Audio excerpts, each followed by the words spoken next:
Catherine and Ken, every day when officers arrive for work, they sit in on a briefing before they hit the streets. Officers in all 5 policing districts in Fresno are given a list of the most wanted domestic violence suspects. The goal is to get these people off the streets before they seriously hurt someone at home.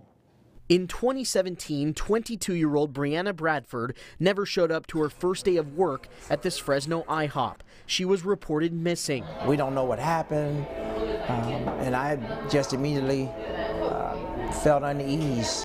Investigators say just weeks earlier, she told a friend she had recently become a victim of domestic violence. On September 17th, she was found lifeless inside her vehicle in southeast Fresno.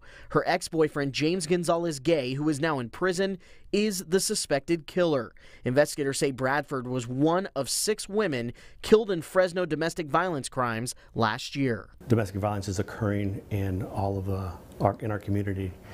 In every community within our city here. Sergeant Chris Serrano leads the domestic violence unit at Fresno PD with a sense of urgency to protect the most vulnerable victims. Although restraining orders are meant to protect or prevent one from domestic violence, they are just a piece of paper, and they are not a guarantee of safety. Fresno officers say they can receive around 600 domestic violence calls a month. In 2017, officers took more than 5,000 calls about domestic violence. That's more than 10 a day. We know that at any given time, there's at least 100 suspects that are wanted for the crime of domestic violence.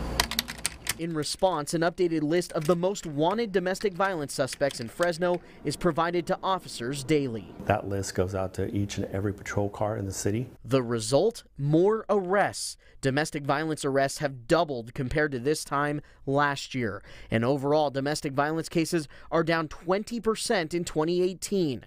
The challenge now becomes protecting victims from future abuse. At the Marjorie Mason Center, they see many women at the same stage of life looking for help. Individual about 32 years old with 2 to 3 children. The Marjorie Mason Center says its Safe House is an example of the wide-ranging impact of family violence, especially as they count the number of children now living there. With our Safe House, for every adult we have at least 2 or 3 children. 70% of our residents are children. This is a major concern for the Fresno Police Department in its mission to prevent domestic violence in the future.